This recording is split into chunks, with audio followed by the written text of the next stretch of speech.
আসসালামু আলাইকুম এভরিওয়ান, কেমন আছেন আপনারা সবাই? আশা করি আপনারা সবাই অনেক বেশি ভালো আছেন। তো আজকে তৈরি করা হচ্ছে এঁচোড়ের বড়া। আশা করি আজকের রেসিপিটা আপনাদের কাছে অনেক বেশি ভালো লাগবে।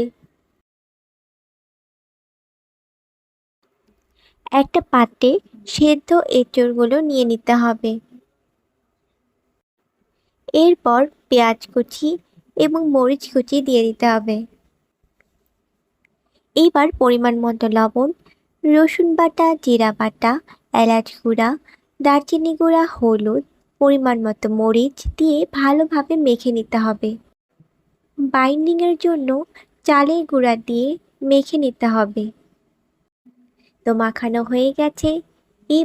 এবার ডালের বড়ার মতো বড়া তৈরি করে নিতে হবে। তো সবগুলো বড়া বানানো হয়ে গেল।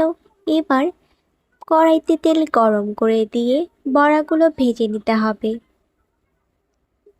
বড়াগুলো লালচে করে ভেজে নিতে হবে। আপনাদের কাছে যদি রেসিপি ভালো লেগে থাকে তাহলে অবশ্যই চ্যানেলটিকে সাবস্ক্রাইব করে দেবেন। বড়াগুলো লালচে করে ভাজা হয়ে গেছে। এবার এগুলোকে নামিয়ে নেব।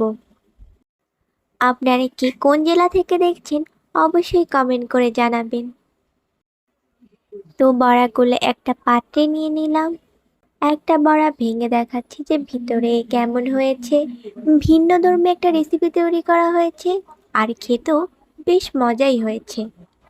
ভিডিওটি ভালো লাগলে লাইক, কমেন্ট, শেয়ার করবেন এবং আমার চ্যানেলটি সাবস্ক্রাইব করবেন। ধন্যবাদ। আসসালামু আলাইকুম। আল্লাহ হাফেজ।